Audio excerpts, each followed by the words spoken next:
Hey guys, I'm working on a commission right now. It's just like a bench for someone's dining room table. Nothing very exciting about it. It's about 5.5 feet long.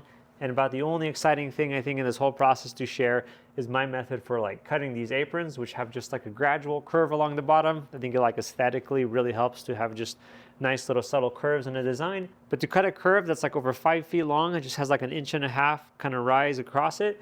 I think it's there's some pretty crude ways to do it. There's some ways you can do it that involves like a lot of cleanup afterwards and adjustment. But I feel like my method, although it's probably not the fastest one out there, it's just very predictable, and that's why I like it. Now, if you watch this video and you think, hey, I can just do that with a jigsaw, sure, you can get pretty close to this result with a jigsaw, but I find like the blade deflects, or if you lose focus and you cut on the wrong side of the line, that can also happen on a bandsaw. Then you've kind of got to do some smoothing to kind of get that curve to work out. This method, I think, is just very predictable. It relies heavily on using like just some scrap, thin plywood you've got lying around your shop. You're going to see me use 1/4 inch plywood today. It works just as well with like 1/2 inch plywood. It's actually probably easier with 1/2 inch plywood. But if you've got some scrap lying around, I think this is just the most predictable and like repeatable way to make long curves like this. So let me quickly show you how to do this. And then one last thing just to say up front is make sure you've got like your router basics down. Make sure you figure out like which direction you should cut. Look up maybe like what a climb cut is, like the behavior of that, so you don't have some sort of accident. But we're not going to cover any of those like super basic things today. I'm just going to kind of lay out my process for making really repeatable curves like this. Okay, so what we need to do this, we're going to need clamps. A minimum of 3 clamps is what I use. Usually I don't need more than that, but at least 3. Little combination square is helpful. I'll use a router. This one is the big honker. It's just got like a flush trim pattern bit, but I'll also use my little palm router. Same style a bit. I like the bearing top and bottom. A jigsaw is helpful as well. Yep, and then we just need some scrap wood. And crap, forgot. You're also going to want some kind of either like pin nailers, a 23 gauge nailer, or an 18 gauge like finish nailer. You're going to want relatively short lengths. For really mellow curves, you can get away with the 23 gauge, but I'll just use the 18 gauge today for demonstrations. So for the finished piece, I've got these 2 pieces of maple cut to dimension. They're 64 inches long, 4.5 inches across. And then to essentially make the template that I'll be using for this, you want to grab a piece of scrap plywood. Today I've got this 1/4 inch thick maple plywood. It's okay. You want it just a little bit longer and some kind of reasonable thickness that, just about, this one's I think 5 inches wide, but you just want it wide enough so you can register your routed on it easily. And then you want a little skinny piece of plywood. This is a 1/4 inch thick as well, by about the same length and 3/4 inches wide. It's got a little bit of flexibility this way, and we're gonna take advantage of that, hopefully without breaking it. If you use too crappy a plywood, then you can get breakage. So let's start making this little jig.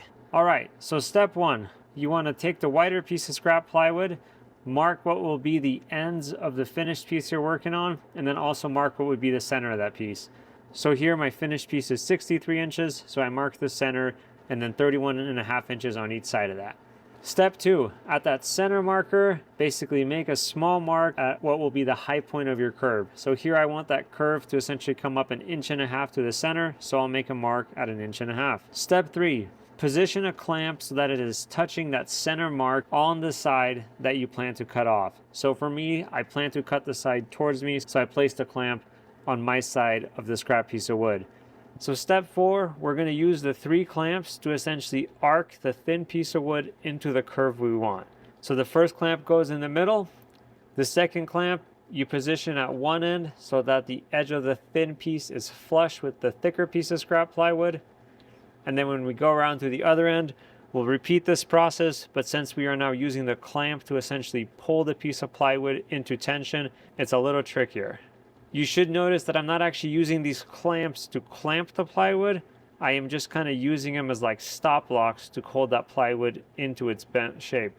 This way, if we want to adjust the curve a little bit, essentially the length between the clamps can change, versus once you have it like bolted solid, you don't have as much room to move. Now at this point, if you're happy with this curve, then you can just like start shooting brads in it.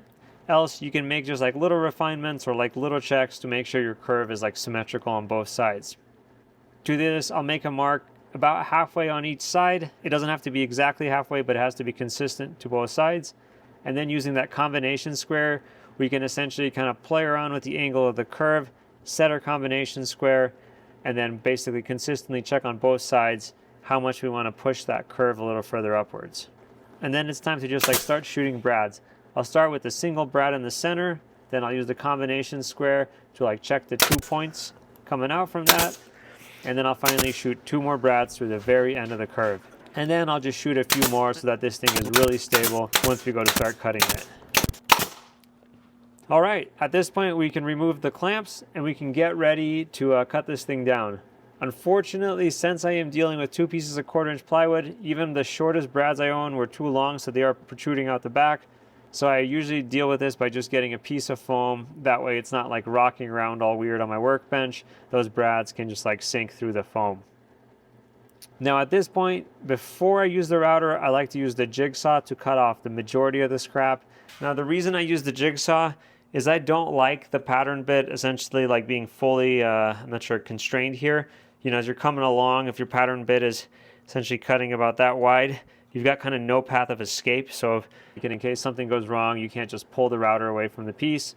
So I'll essentially run the jigsaw down it, leaving it between 1/8 and 1/4 of an inch. And then I'll come back and route the majority of it off. Now for this cut, once it's time to use the pattern bit, you know, 3/4 inch piece of wood here, I feel pretty solid on it, but if you do feel like your router is going to rock around, then you can always grab a piece of plywood or like another piece of scrap, the same material as this, and essentially just kind of ride that along, and that will kind of make your footprint wider if your router is feeling like it might have some bobbing issues. But yeah, now I'll just use the pattern bit to cut off the extra little bit there.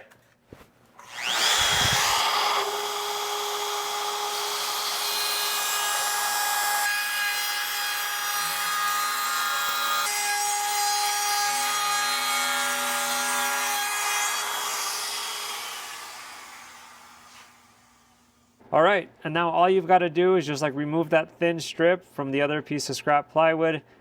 You'll probably just destroy the thin strip in this process, and then some brads will be left over, and then I just use some pliers to pull those out. And now you've got like a very symmetrical template, unlike just like marking a line with a pencil and then trying to cut to that.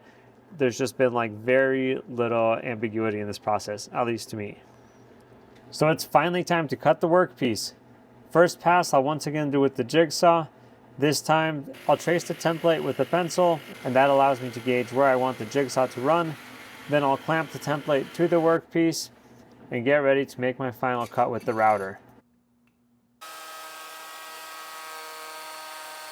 And that's about that. I feel like, you know, the router can cause just a little bit of burning if you don't go quite fast enough, but that is still like way less cleanup than like the surface from like either a bandsaw or like a jigsaw.